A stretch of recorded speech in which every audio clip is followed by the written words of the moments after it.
Olá, sejam muito bem-vindos a esta aula de Direito Civil. Para quem não me conhece, eu me chamo Thaís Cesário, sou professora de Direito Civil e vamos trabalhar hoje a matéria mais legal do Direito Civil, que é a disciplina de Direito das Coisas. É isso mesmo que você ouviu, Direito das Coisas, sim.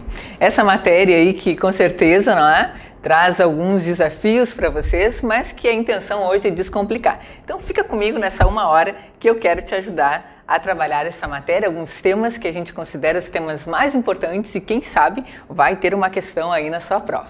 Bora lá estudar então, começar a falar dessa matéria, desse tema, não é? Desses assuntos que consideramos aí importantes para a sua aprovação. Essa matéria que está do artigo 1196 até o 1510 do nosso Código Civil e que nós temos a alegria, não é, de estudar aí e perceber que o que mais importa para você é conhecer a letra da lei. Se adaptar um pouquinho a isso nessa primeira fase, mas se você está se preparando para a segunda fase, saiba que também essa aula é para você. Veja só. Essa aula nós vamos trabalhar um pouquinho sobre os efeitos da posse, vamos falar, por exemplo, com relação às ações possessórias, um pouquinho de uso capião, então fica comigo que tem coisa boa aí pra ti, tá bem? Vamos lá então, começar a falar sobre essa matéria que se chama Direito das Coisas e às vezes as pessoas me perguntam, Thaís, de que matéria que tu dá aula? E eu sempre digo Direito das Coisas. As pessoas me dizem coisas, vocês me disseram, existe isso agora? E eu sempre disse, olha, sempre existiu. E aí me perguntam, mas do que trata? E eu converso e digo, olha, fala de posse, de direitos reais, não é? Falando aí de direito real de propriedade, depois direitos reais sobre a coisa alheia, falando de superfície, servidão, usufruto, uso, habitação, enfim, não é? Essas matérias aí que acabam sendo bem importantes, mas que às vezes as pessoas nem sequer conhecem. Vamos falar um pouquinho hoje também sobre o direito aquisição, não é? Direito do prometente comprador do imóvel, vamos falar também um pouquinho do direito real de laje e vamos falar de forma bem breve sobre multipropriedade. Se esse tema te interessa, realmente fica comigo nessa uma hora aí. Vamos começar então, e eu peço que tu me acompanhe aqui no quadro, por favor, para que a gente possa conversar um pouquinho e falar aí sobre quem é a figura do possuidor. Possuidor que está previsto lá no artigo 1196 do Código Civil e lá está descrito assim, que possuidor é todo aquele, não é, que possui, de fato, o exercício pleno ou não dos poderes inerentes à propriedade. Aí talvez você esteja me dizendo assim, mas Thaís, para eu entender quem é o possuidor, eu preciso entender quem é o proprietário. Eu preciso entender quais são essas faculdades, quais são esses poderes inerentes, não é, à propriedade, para que possa entender quem é a figura do possuidor. E aí nós precisamos ir até o artigo 1228 do Código Civil e estudar ou lembrar quais são essas faculdades, não é, inerentes ao proprietário. E lá vai nos dizer que o proprietário tem a faculdade de, vamos lá, lembra comigo aqui, usar, gozar, dispor da coisa ou o direito de reavê-la de quem quer que injustamente a possua ou detenha. Lembram disso? Então, quando a gente fala da figura do possuidor, é preciso entender que o possuidor, ele tem de fato o exercício pleno ou não desses poderes aqui, né? De algum desses poderes. Por que isso? Porque a gente vai falar pleno ou não? Porque se ele tiver todos os poderes nas suas mãos, a gente vai dizer que ele tem uma posse plena e que, portanto, é também proprietário.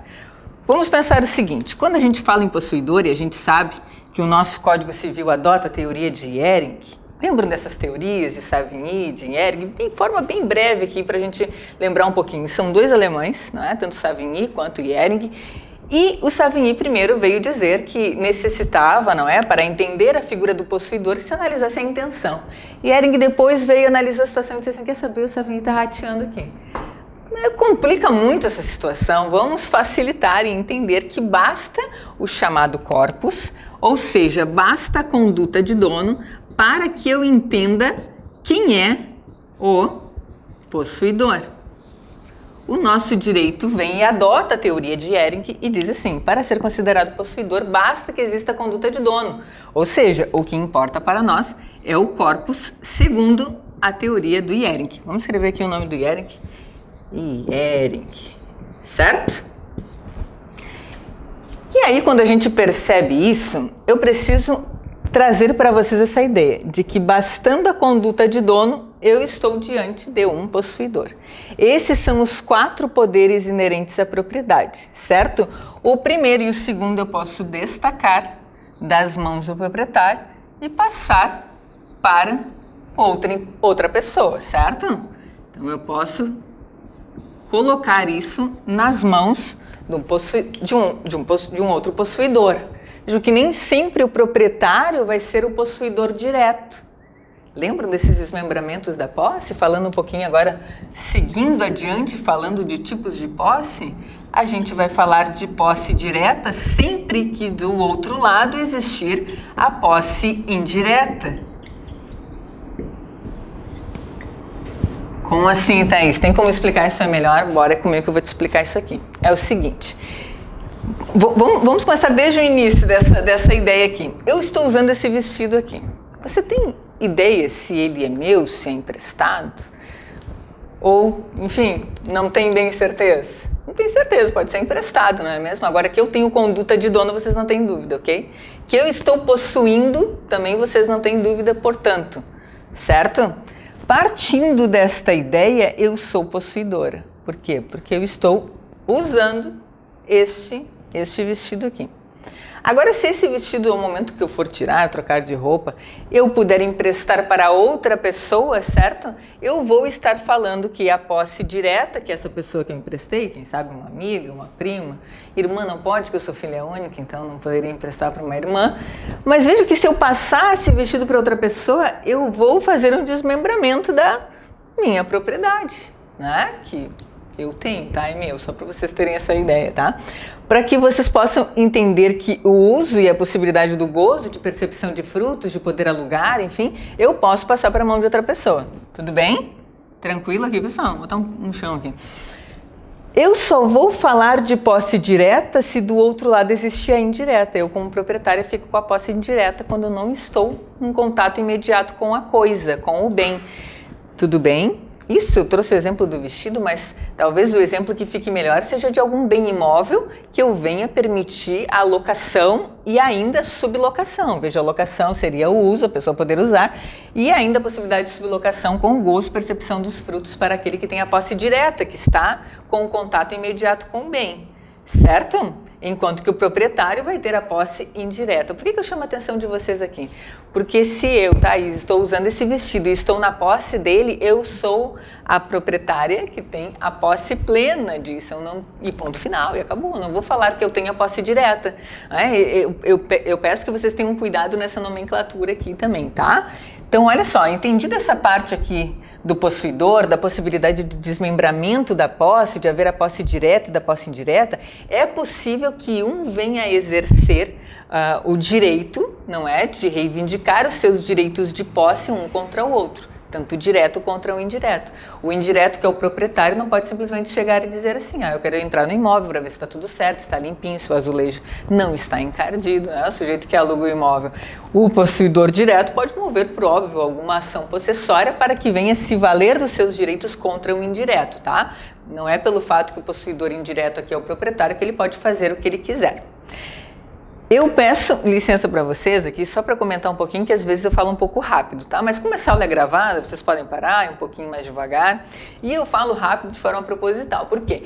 Para que vocês não sintam sono, certo? E se sentir sono, porque eu sei que a minha voz dá sono, toma uma aguinha aí, respira fundo, porque a gente precisa tocar bastante coisa aqui.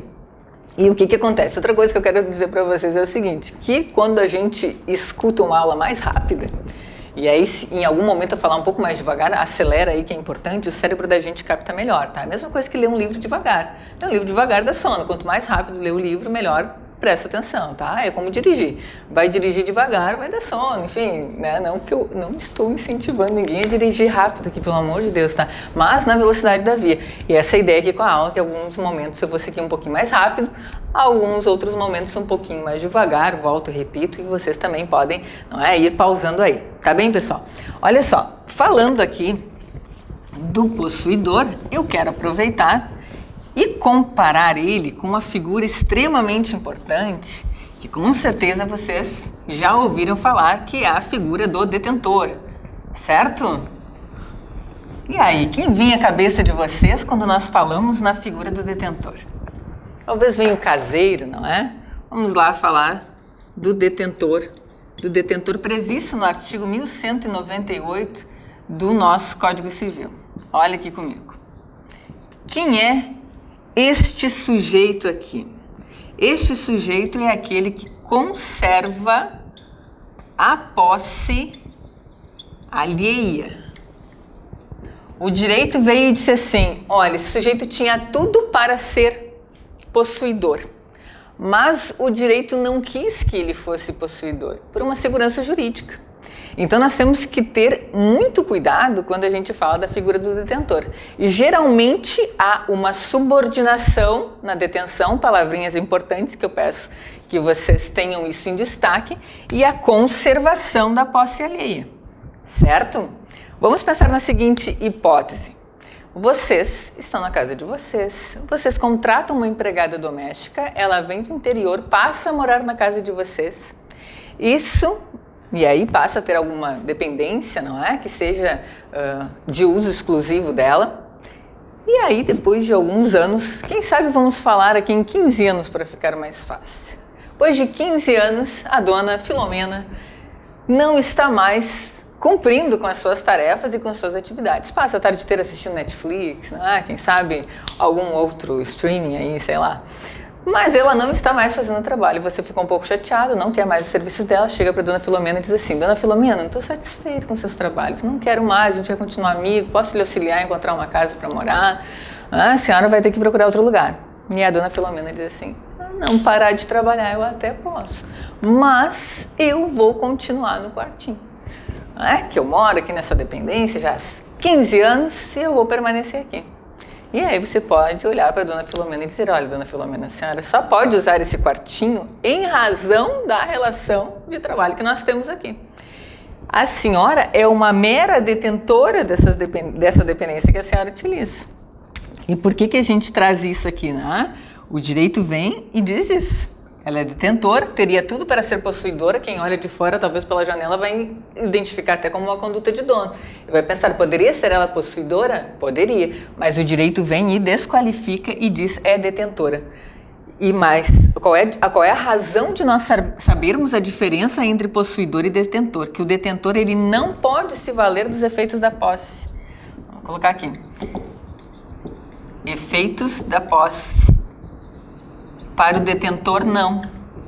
Só tem efeitos da posse, por óbvio, parece óbvio falar isso, mas é importante. Está somente nas mãos do possuidor. Ok? O que isso quer dizer? Que para o nosso direito, para o Código Civil, ela não pode mover, por exemplo, uma ação de usucapião. Tampouco terá ela adquirido a propriedade pelo usucapião. E só para que se entenda aqui, a usucapião, a ação de usucapião é uma ação meramente declaratória. Por quê? Porque se adquire a propriedade pelo implemento das condições, não é? Quando cumpre todos os requisitos previstos em lei para aquisição da propriedade, seja ela imóvel ou móvel, quando nós falamos de usucapião. Certo? Então, quando a gente fala de ação judicial, ela é meramente declaratória. Isso é importante, já caiu em prova, tá? Então, para que vocês possam ficar atentos a essas questões aqui, não é? Da diferença de um ou de outro. Poderia ela mover uma ação possessória? A ação possessória também é efeito da posse. Não pode, ok? Aí a pergunta que não quer calar. E a autodefesa? Pode ou não pode como detentor? Aí nós temos o enunciado 493, é isso, do CJF, tá? Da jornada de direito civil, que vai nos dizer que a autodefesa pode quando o detentor tiver no domínio, né, da coisa que ele conserva a posse, certo? Alheia, tudo bem? Esse é entendimento doutrinário que você precisa entender para a prova da OAB, que a FGV pode vir a te solicitar, é que de acordo, não é, com o direito civil, com o direito das coisas, não há os efeitos da posse nas mãos do detentor, mas o detentor, em caso de necessidade de autodefesa, pode sim defender a posse, porque senão não haveria razão de ser. Por exemplo, o caseiro, não é? Que razão haveria dele estar lá? Mas só para que vocês entendam e não confundam, O detentor é o sujeito que conserva a posse alheia com quem detém alguma relação de subordinação, certo? Isso precisa ficar bem claro, e que não tem os efeitos da posse. Ou seja, ele não pode usucapir, ele não pode mover ação possessória. Tá beleza aqui? Entendido isso? Já que a gente está falando em efeitos da posse, eu aproveito. Entendido isso sobre detentor, eu passo adiante aqui, tá? Sobre detenção aqui. Detenção é a posse meramente desqualificada, tá? E aí eu aproveito e já comento com vocês nesse exemplo aqui, talvez algo que fique mais claro para que fixe na memória de vocês, tá?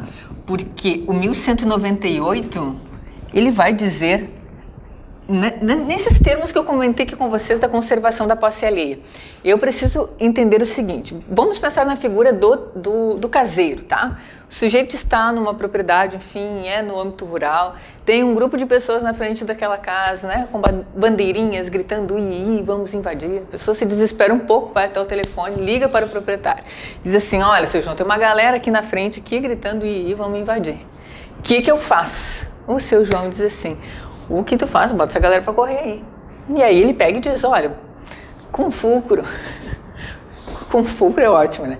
Com base no 1198 do Código Civil, eu não posso. Eu não tenho os efeitos da posse nas minhas mãos, eu tô estudando aí direito, tô sabendo dessa parada aí de que não pode, que não posso me valer da autodefesa.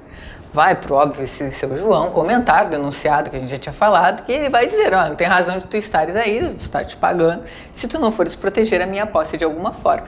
Só cuidado com o exercício arbitrário das próprias razões. Veja que a autodefesa ela precisa ser imediata, e aqui para a gente não confundir, vamos pensar no verdadeiro possuidor, não é? E no real proprietário aqui.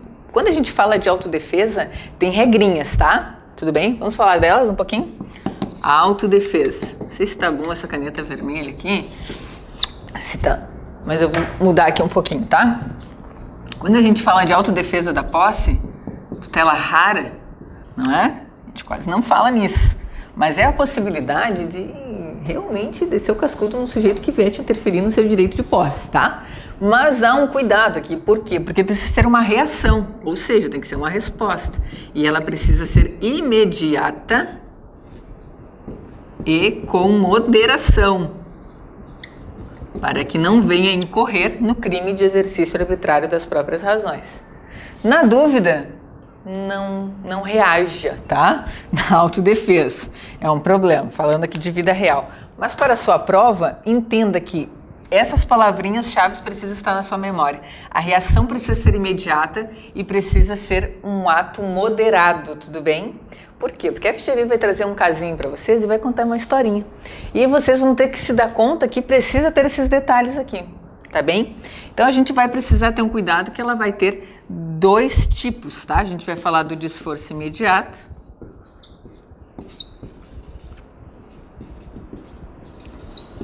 e vai falar também da legítima defesa da posse.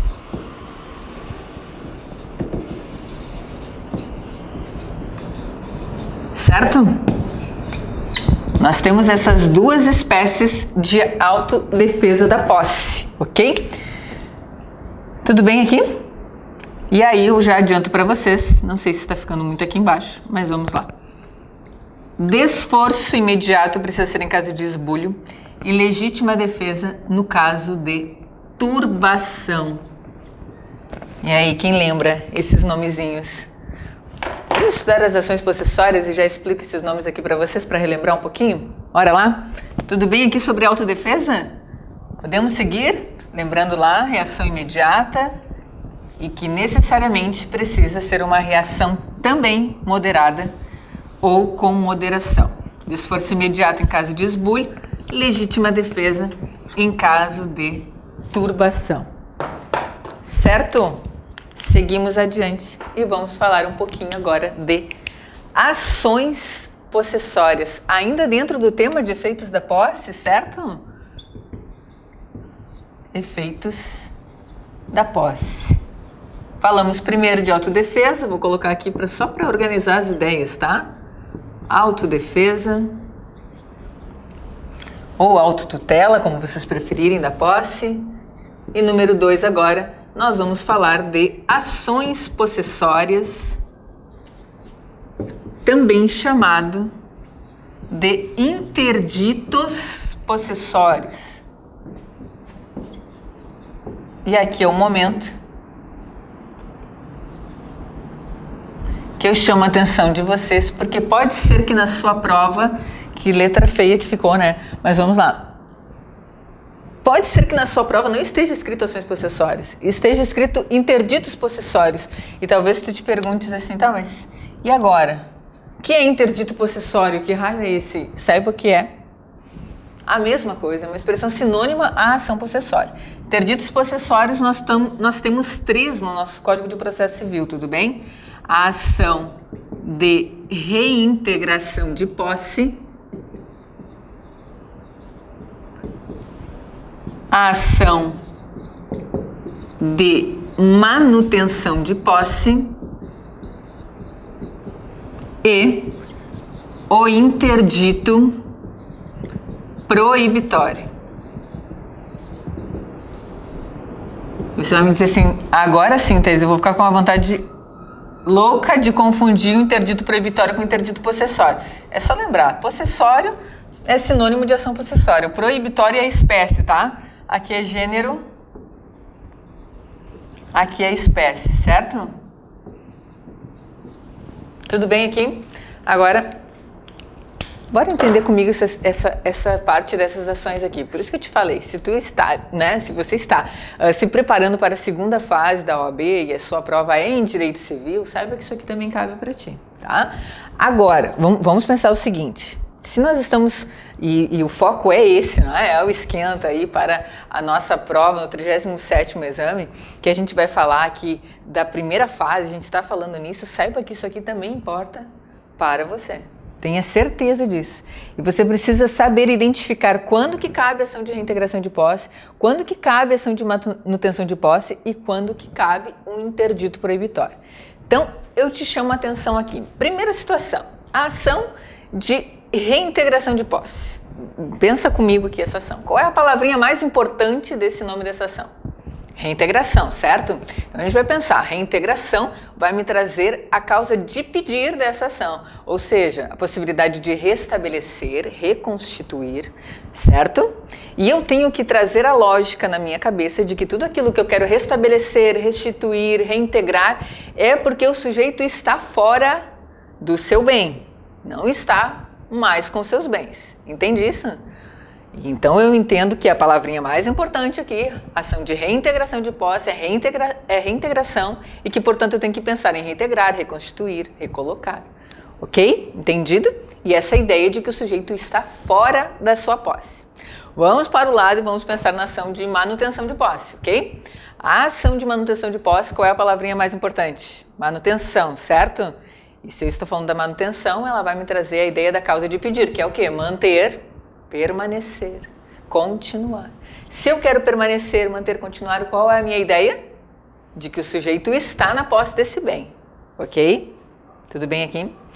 Agora, indo para um outro momento, vou colocar um outro passo aqui para vocês entenderem. Interdito proibitório. Interdito proibitório é uma tutela raríssima dentro do Código de Processo Civil, certo? Uma tutela inibitória, ou seja, que visa proibir que o pior aconteça, tá bem? Então, quando a gente fala do interdito proibitório, ele vai fechar a nossa compreensão aqui. Só que para a gente entender melhor e memorizar isso aqui e nunca mais esquecer, eu preciso te trazer o estudo de 3 nomezinhos aqui, que você vai lembrar comigo, que é o esbulho, ok? A turbação e a ameaça. Certo? Esbulho. O esbulho é o ato que impossibilita o exercício da posse pelo verdadeiro possuidor e possuidor ou proprietário, tá? Tanto faz, mas que tem uma ideia do possuidor aqui, tá? O esbulho é quando a gente fala em impossibilidade do exercício da posse. O sujeito não consegue entrar no imóvel. Cuidado, porque o esbulho ele pode ser parcial, certo? para entender aqui no cantinho aqui, tá? O esbulho ele pode ser parcial e como que ele funciona? O esbulho parcial é aquela situação em que a pessoa vai tomar um cafezinho na sua casa, não é? Vai para a janela e percebe que a sua cerca está andando, sabe? O vizinho pega e na calada da noite pega a cerca e faz a cerca andar. E o que acontece? A pessoa não toma posse, não é? Toma posse entre aspas, não invade todo o imóvel, invade uma parte apenas, mas aquela parte que invade, vou colocar aqui no desenho aqui, mas aquela parte que invade aqui é a cerquinha aqui. E aqui tá a casa com a janela, né? E a pessoa tomando café aqui, certo? E ela tá vendo, a cerca tá andando, a cerca era para estar aqui e a cerca tá andando. Cada dia a cerquinha tá mais perto, né? A cerca anda. O que acontece? Nessa parte aqui, o proprietário ou o possuidor não consegue adentrar.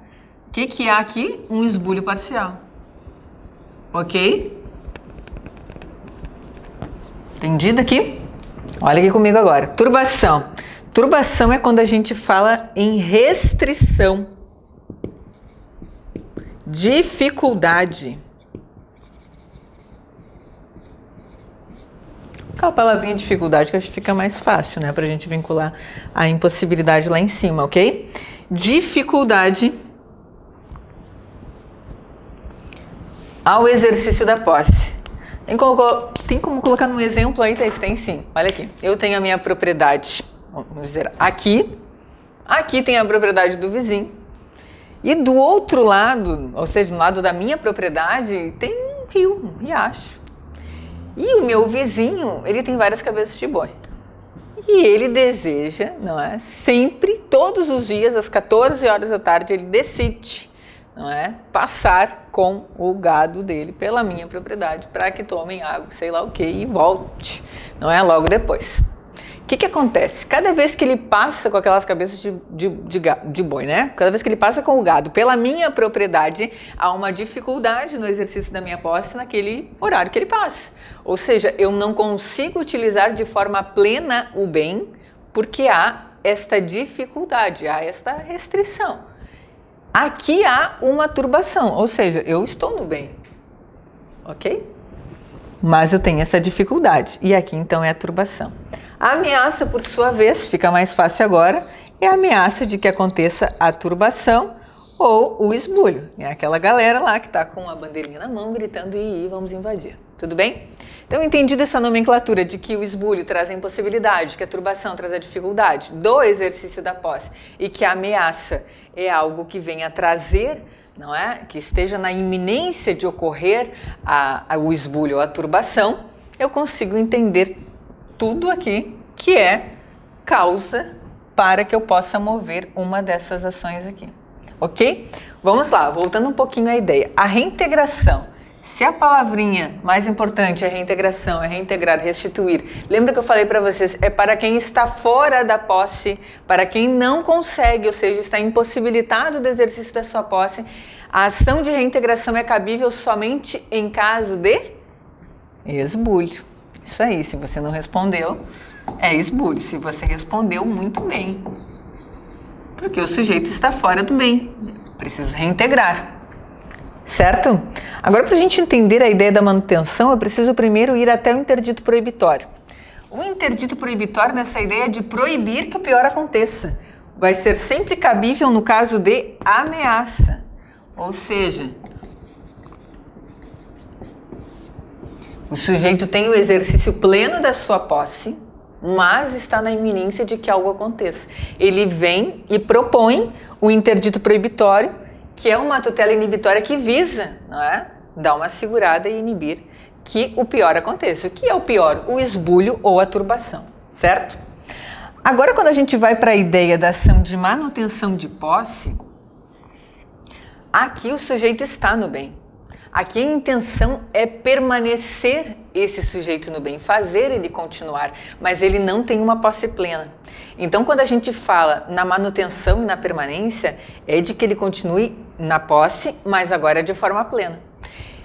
E por eliminação, por óbvio, a ação de manutenção de posse ela é cabível no caso de turbação. E eu explico primeiro o interdito proibitório, por quê, pessoal?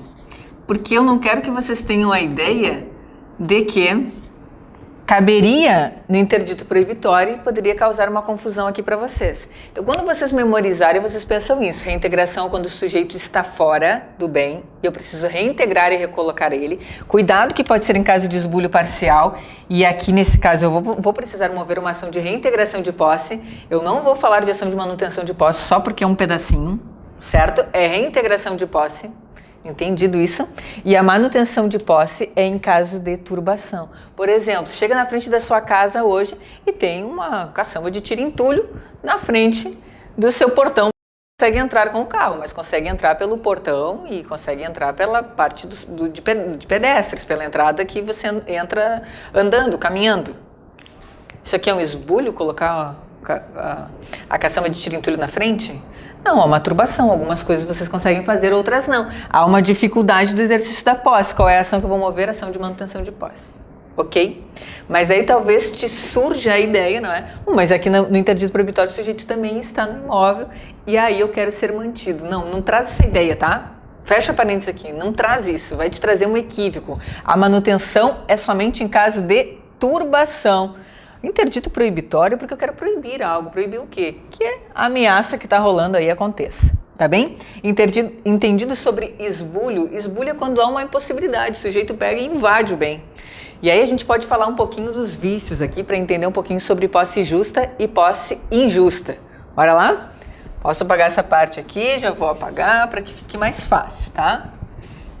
Eu vou perguntando, não é? Pelo hábito e a mania.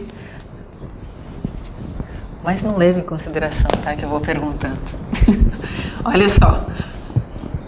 Falando de posse justa e de posse injusta, eu aproveito e chamo a atenção de vocês aqui sobre a classificação da posse, que de vez em quando eu vou falando no meio do caminho. Né? O que é a posse justa? Posse justa é aquela que não é injusta. Né? Parece brincadeira, mas é isso aí mesmo. Posse justa é aquela que não é injusta. Então eu preciso entender o que é a posse injusta, não é? Para conseguir explicar a justa. Injusta é a posse que é violenta, clandestina ou precária, certo? Tudo bem aqui? Uso da violência. O sujeito vai se valer para tomar a posse de outro e por uso de força, seja verbal, seja física. A clandestina é quando as escondidas, o caso da cerquinha lá, o vizinho não viu, é o momento quando as escondidas a posse do bem é tomada. E a precária é quando há um abuso de confiança. Lembra que a gente consegue distinguir, e fazer comparar apenas de forma didática, que não haja uma confusão com alguns elementos, do Código Penal.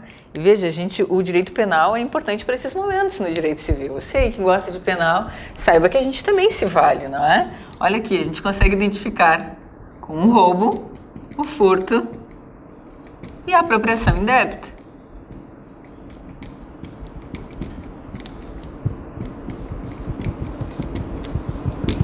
Certo? Tudo bem até aqui, pessoal? Então, seguindo adiante, eu trago essa ideia para vocês, então, da posse justa e da posse injusta. Ok? Para que vocês lembrem um pouquinho aqui dessa parte, para que a gente possa entender. Geralmente, quando a gente vai falar de uma posse violenta, geralmente é um esbulho total, não é? Quando a gente fala de uma posse clandestina, pode ser total ou parcial. E a precária, geralmente, quando a gente está falando de um bem que está sendo, por exemplo, alugado ou que é emprestado, que o sujeito deveria restituir o bem em determinada data, e aí ele tinha uma posse justa, pelo fato dele não ter restituído o imóvel ou o bem móvel, portanto, a posse que era justa se torna injusta pelo vício da precariedade, por um abuso de confiança. Lembrem, quando a gente falar do vício da precariedade, isso são vícios, tá? Ok? Vícios considerados objetivos, porque os subjetivos é quando a gente fala de uma posse de boa-fé e de uma posse de má-fé, tá? Vício da precariedade, quando a gente fala de abuso de confiança. Deveria ter saído do imóvel e não saiu do imóvel. Ok? Tudo bem até aqui? Então, quando a gente fala de vícios subjetivos, eu não escrevi ali esses são vícios objetivos, certo? Quando a gente fala de vício subjetivo, a gente pensa em outra classificação da posse, que é a posse de boa-fé e a posse de má-fé. Conversando um pouquinho sobre isso, sobre a posse de boa-fé, é aquela em que o sujeito ignora, não é? Não conhece, vamos dizer assim, não tem. Vamos voltar só um pouquinho aqui, deixa eu só escrever aqui para você ficar mais fácil, tá? Olha lá, um pouquinho. Posse de boa-fé.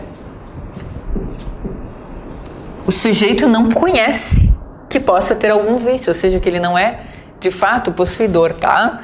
Então aqui eu tenho possuidor de boa-fé. A posse de má-fé é quando o sujeito passa a ter ciência de que aquele bem não lhe possui ou que não deveria estar possuindo, tá? Então, a boa-fé o sujeito ignora no sentido de não conhecer, e aqui na má-fé o sujeito tem conhecimento. Conhecimento do quê? De que aquela posse não lhe pertence. Ou poderia ter essa ciência, tá? Poderia ter conhecimento disso, ok? Eu deixei o título lá, Efeitos da Posse, mas já passo aqui de imediato com vocês a análise da usucapião, tá? Na verdade é uma corrida aqui, não é? Por esse tema que tem tantas, não é? Tantas matérias tão importantes, mas quando falo aqui de usucapião, eu preciso chamar a atenção de vocês para que vocês tenham o cuidado. Usucapião que quase sempre cai, não é? É uma matéria que não cai, despenca em exame da OAB. Vocês precisam conhecer, precisam saber sobre o usucapião. E o usucapião, quando a gente fala, a gente vai se utilizar um pouquinho da teoria de Savigny, porque aqui precisa ter o ânimo de dono, não é? Aqui precisa ter o animus domini, ok? E a gente precisa entender que estaremos diante, não é? De uma posse em que o sujeito não vai ter apenas a conduta de dono, ele vai ter também o ânimo de dono, tá bem?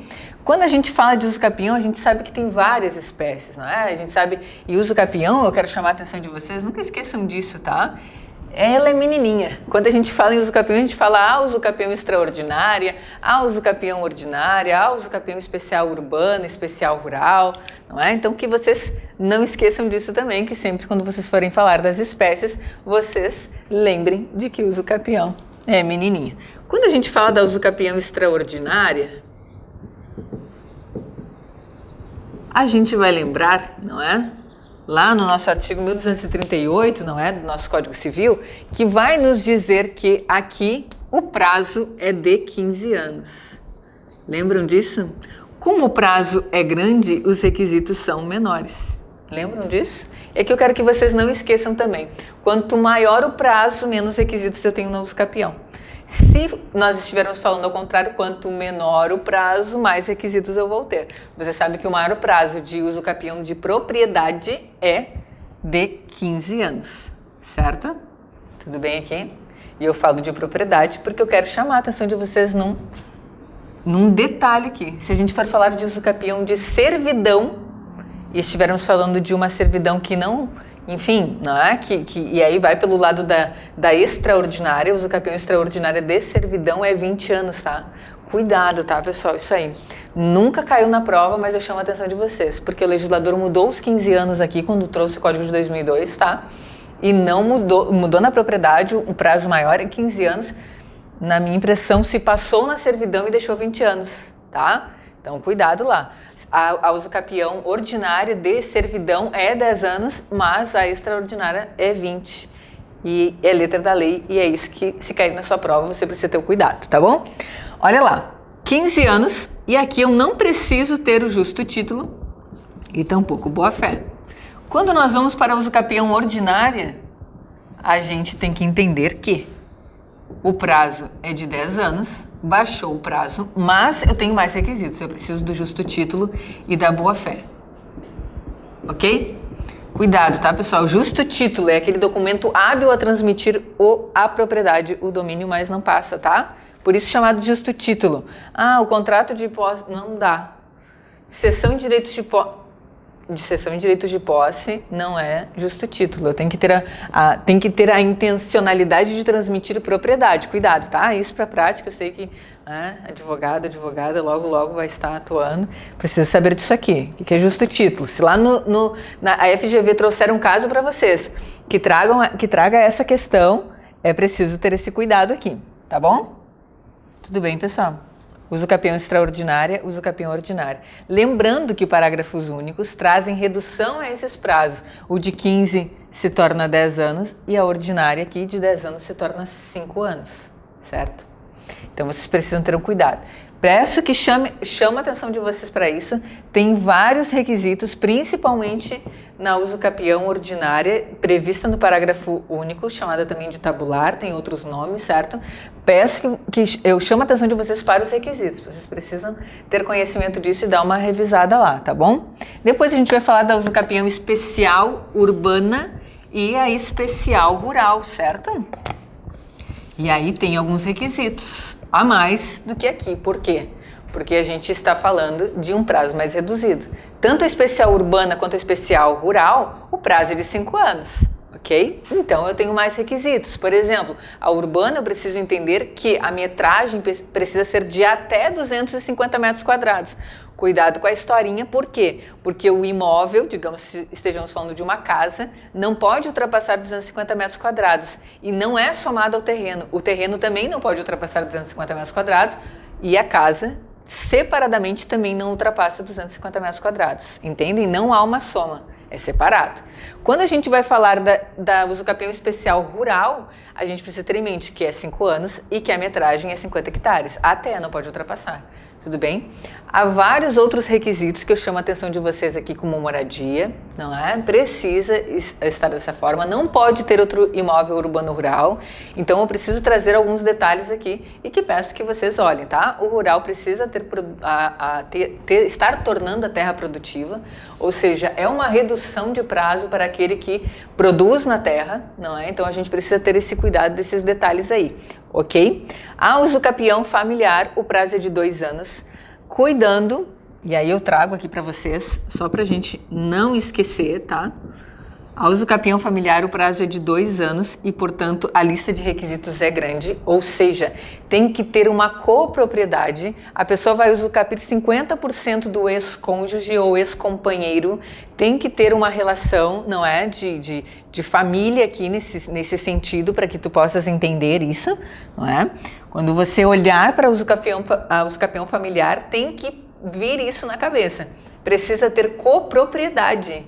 Copropriedade, não pode ser apenas a posse, certo? Então eu preciso ter esse cuidado, é os outros 50% que vai usucapir. Por quê? Porque a pessoa injustificadamente abandonou o imóvel. Vamos pensar o seguinte, abandonou mesmo, tá? É aquela situação que o sujeito diz que foi comprar cigarro, nunca mais voltou, não é? A gente se vale aqui e aí eu preciso... Desculpa, caiu a caneta. Eu preciso ter um cuidado que nós vamos utilizar o 1240A, ou seja, seguindo a ideia da uso capião especial urbana, né? Me parece que no âmbito rural isso não acontece, mas assim, é brincadeira, tá? Mas o 1240A nos traz a ideia da uso capião especial urbano, ou seja, tem metragem de imóvel, não pode ultrapassar 250 metros quadrados, o imóvel precisa ser urbano, tá? Então tem esses requisitos, não pode ser proprietário de outro imóvel urbano ou rural e tem uma peculiaridade aqui, e qual é? É aquela em que o sujeito não pode se valer da obtenção da propriedade por mais de uma vez dessa uso capião aqui. Como assim, Thaís? O que é isso? É assim, o sujeito casa com alguém ou passa a constituir uma união estável com alguém, não é? Mora com essa pessoa, tudo certo, um lindo dia a pessoa diz, vou comprar cigarro, nunca mais volta, e ele diz, tá tudo certo. Vai lá, move a uso capião familiar, adquire a propriedade dos outros 50%, e aí tá tudo certo. A pessoa vende aquele imóvel, não tá mais com aquele imóvel, encontra outra pessoa, vai viver em união estável com outra pessoa, um lindo dia a outra pessoa diz a mesma coisa. Vou comprar cigarro. E aí a pessoa pensa, tá, tudo bem, já ouviu essa uso capião declaratório familiar uma vez, vamos ver de novo. Não vai dar. O 1240, parágrafo único, diz que não pode, é um direito concedido apenas uma vez, certo? Não esquece disso. E aí você talvez me pergunte, e o que essa pessoa faz? Essa pessoa pode chorar, ela pode fazer terapia. Tô brincando aí, tá, pessoal? Mas é verdade, fazer terapia, chorar. Eu sugiro, inclusive, encontrar alguém na próxima vez que não fume, né? Pode ser que dê uma força aí, essa pessoa não venha, enfim, não é? Precisar aí se valer dessa tristeza que a lei nos traz aqui e traz para esse sujeito, tá bom? Aí fora a brincadeira, termino aqui com vocês passando realmente, foi en passant aqui, né? O estudo com vocês sobre uso capião, essa parte, né? Então, chama atenção disso para vocês. Uso capião é uma matéria extremamente importante. Estudem, lembrem um pouquinho lá dos requisitos, né? Tentem fazer um joguinho de palavras para que vocês possam memorizar, tá? Lembre que precisa ter moradia, na especial urbano, especial rural, precisa ter esse cuidado, tá? Para que vocês cuidem disso, tá bom?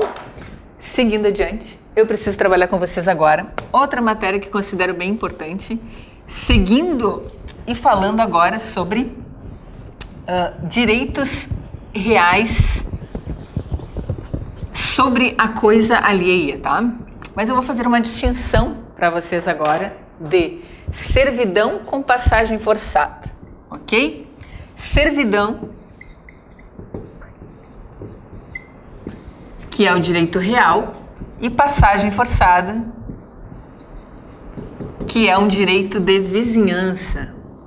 Passagem forçada previsto no artigo 1285 do Código Civil, servidão, artigo 1378 do Código Civil. Ok? Vamos lá. Quando a gente fala de servidão, é preciso entender que há um ajuste de vontades. As pessoas podem concordar. Vamos lá. E eu vou ter um prédio que é chamado o prédio dominante, e eu vou ter um prédio que é chamado, vamos colocar aqui embaixo, que é o prédio serviente, que é o que vai servir para que o dominante possa, em regra, falarmos aqui em servidão de passagem, vai se valer do serviente para passar. Eu posso estar falando também, servidão de passagem é a mais comum, não é? Mas a gente pode falar em servidão de vista, não é? Olha aqui, eu tenho um prédio aqui e esse sujeito tem vista para o mar. Olha só que coisa maravilhosa. O sujeito tem vista para o mar. Vou colocar o chão aqui, né, para não parecer que está voando, certo? Só que aqui tem um terreno e ele pensa assim, o que eu vou fazer se esse sujeito construir um arranha-céus aqui do lado? Eu perco a vista, é um problema.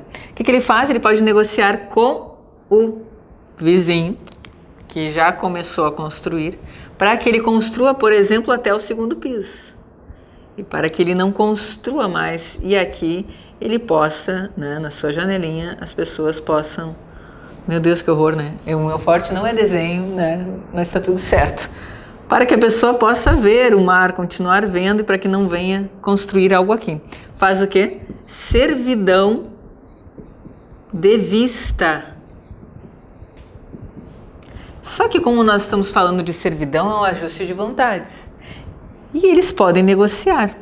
O prédio serviente, que é o prédio A, o prédio B como prédio dominante, chega para o prédio A e diz assim, oi prédio A, tudo bem? Eu quero contratar contigo uma servidão de vista. O prédio A diz assim, pagando bem que mal tem.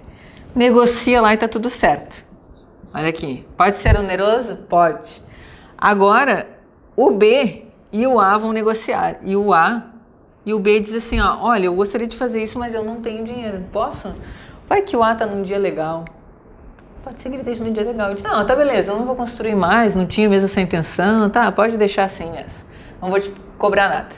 Então entenda que a servidão tanto faz, ela pode ser gratuita ou onerosa, depende. Servidão de passagem geralmente é gratuita, as pessoas não estabelecem valor nenhum, tá bom?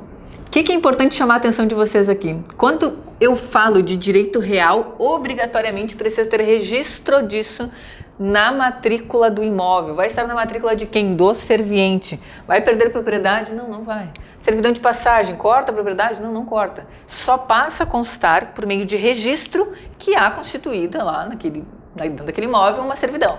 Ok? Entendido isso? Porque quando a gente fala de passagem forçada, não precisa de registro na matrícula. É um direito de vizinhança, ou seja, o que constitui uma sentença. Olha lá a diferença. Vamos pensar na seguinte situação. A via pública está aqui. E aqui nós estamos falando do imóvel, aqui outro imóvel, aqui outro imóvel, aqui outro imóvel, aqui outro imóvel, tudo bem. E nós estamos falando deste imóvel aqui. Olha que legal. E aqui nós estamos falando de um imóvel que não tem acesso à via pública, não tem acesso a nascente, nem porto, nem nada, não tem acesso. Quando eu falo disso, eu estou falando de um imóvel que encravado. E você que já viu uma unha encravada, que já sabe o problema que é, sabe que é um problema aquilo ali, não é mesmo? O que acontece? Esse aqui olha e diz assim, mas o que me serve melhor é esse aqui, para eu passar, que é a propriedade B. Vamos colocar A como o prédio encravado, certo? O A chega para o B e diz assim, B, eu preciso passar pelo teu imóvel porque o teu é o que me serve melhor, eu quero passar por aqui. Vamos combinar aí uma servidão? E ele diz assim, não, servidão não. Não quero nada, cada um, ele diz ema, cada um com seus problemas, né? Segue a tua vida, quiser voa por cima, faz qualquer coisa, que no meu imóvel não vai passar. Não vou passar, então vamos ver, se não for por bem vai ser por mal. O que o prédio A faz? Move uma ação contra o prédio B, exigindo por meio de uma obrigação de fazer a passagem forçada. Ok? Vai lá e o juiz diz assim, vamos ver qual é o que melhor presta a sair para a via principal. E aí, por meio de perícia, se estabelece que é aqui. Além disso, vai se estabelecer distância, enfim, só para que vocês saibam, tá? Só que aqui, tem como ser gratuito? Não. Sempre será mediante indenização. Veja as diferenças que nós vamos ter aqui na servidão? Não. Pode ser oneroso, vou botar aqui, gratuito, ou oneroso. Aqui não. Passagem forçada sempre oneroso. Aqui precisa estar registrado, não é? Na matrícula? Não, basta a sentença. A sentença constitui. Aqui para constituir tem que ter registro na matrícula.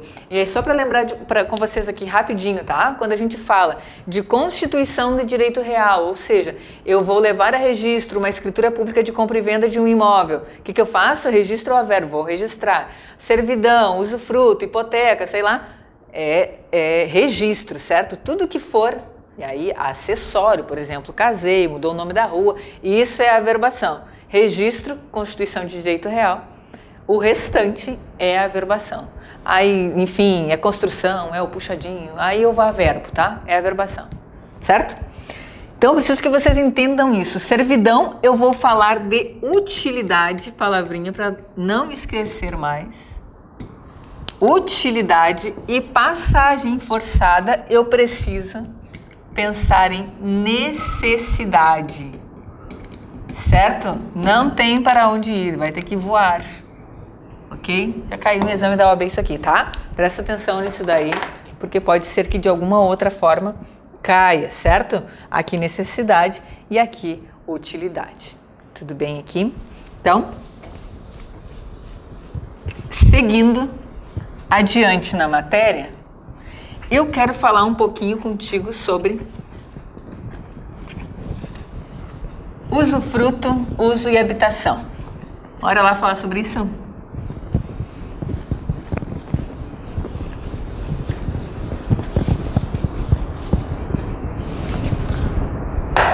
Olha lá, usufruto, uso e habitação.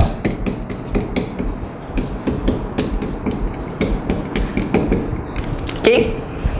Olha aqui, usufruto tem a possibilidade de ter o uso e o fruto, ou seja, a pessoa pode usar ou pode perceber frutos, vai usar e gozar do bem, certo? Tudo bem? E aqui eu posso, enfim, né? Eu posso me valer da forma como eu vou utilizar o bem. Posso alugar, posso morar, enfim. No uso, por óbvio, nós vamos poder usar pelo nome. E a percepção de frutos é somente naquilo que for indispensável à sobrevivência do usuário, certo?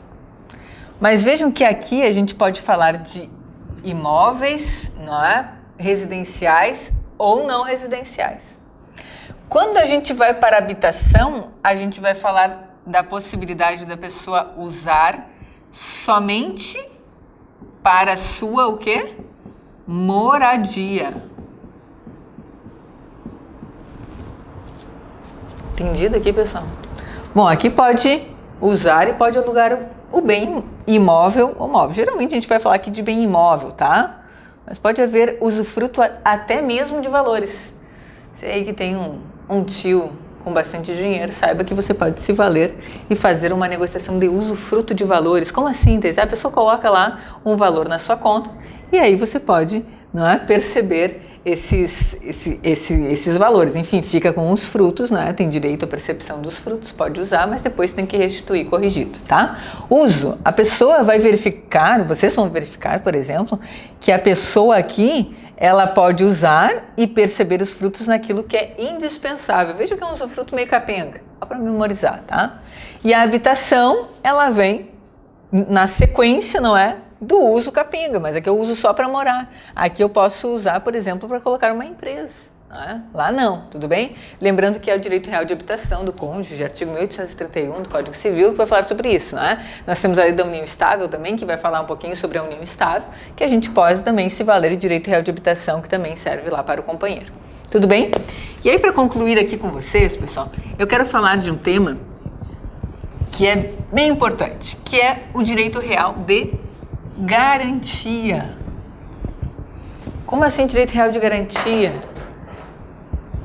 É o contrário, vamos dizer assim, é um pouquinho mais forte do que o direito pessoal de garantia. Quando a gente fala de direito pessoal de garantia, a gente vai falar de uma garantia fidejussória, ou seja, a pessoa, não é, o patrimônio daquela pessoa serve para solver determinada dívida que ela não venha ter cumprido. Então, eu preciso ter uma garantia. Eu vou negociar com uma pessoa, a pessoa diz, não, eu negocio contigo, mas desde que tu me dê alguma garantia. Quando a gente fala da garantia pessoal, o risco é muito grande. Se essa pessoa se tornar insolvente, não tiver mais patrimônio, acabou. Não tem como a gente falar aqui em satisfação de crédito. A garantia real ela acaba sendo bem mais forte. Então, a gente tem previsto, não é? Vamos colocar aqui, garantias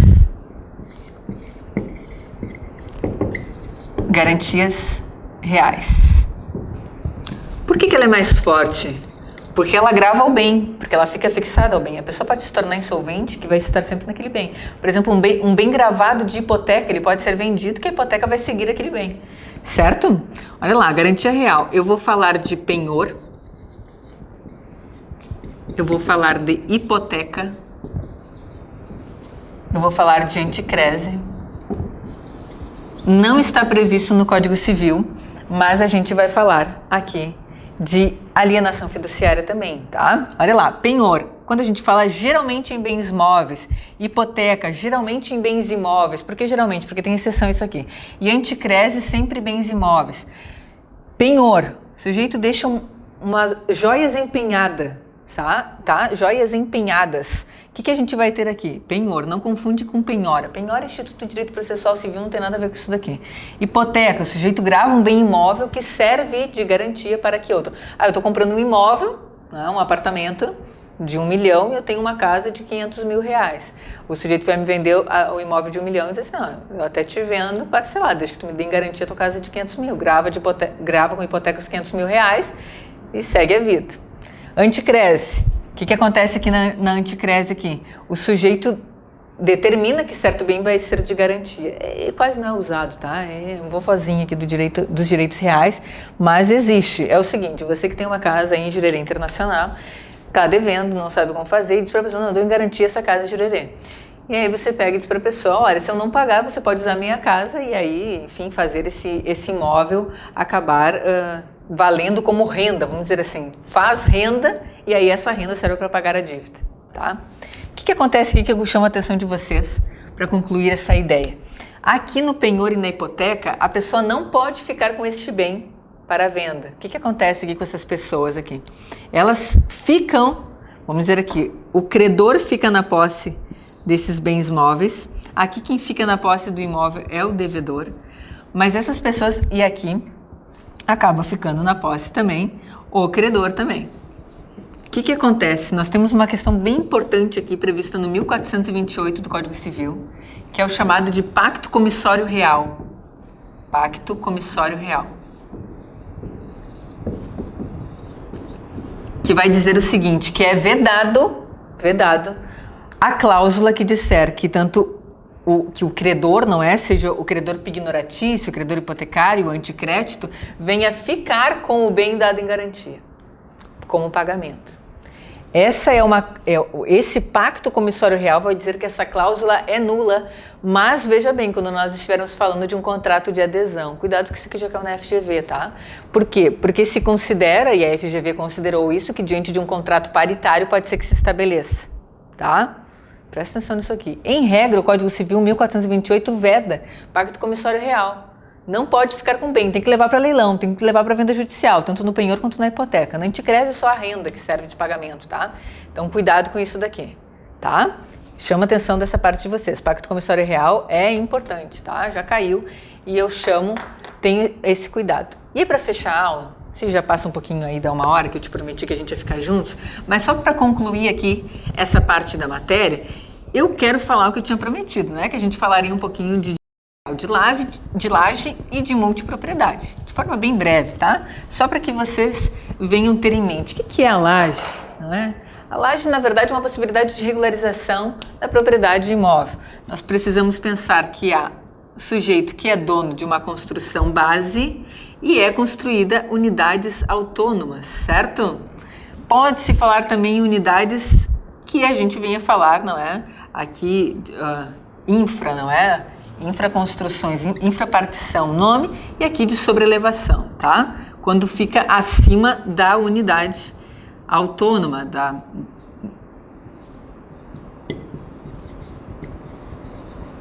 do bem que acaba sendo a construção base, tá?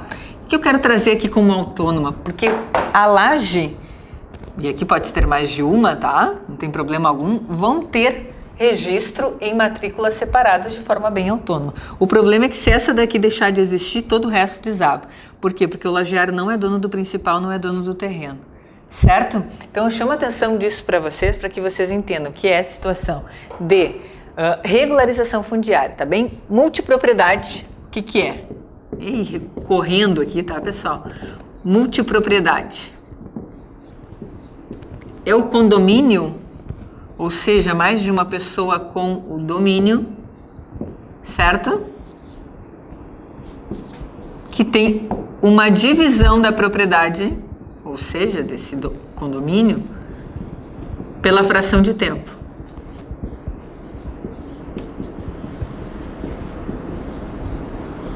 Ok? Já devem ter ouvido falar bastante, está na moda, não é? Time share, enfim, a multipropriedade, que traz essa ideia, tá? Da divisão, não é? De uma propriedade, por vários condôminos, em razão da fração do tempo. Tá bem, queridos? Tá bem? Que vocês tenham aproveitado esse tempo de 1 hora. Espero ter ajudado vocês, que essa aula sirva, não é? Para a sua aprovação nessa prova. Foco naquilo que você quer. Eu desejo que você seja muito abençoado no dia da prova, muito abençoada, que logo logo você esteja com a sua carteirinha na mão. Desejo um beijo no coração, conte sempre com a gente aqui da Verbo e logo logo estaremos juntos, tá bom? Até mais, tchau, tchau!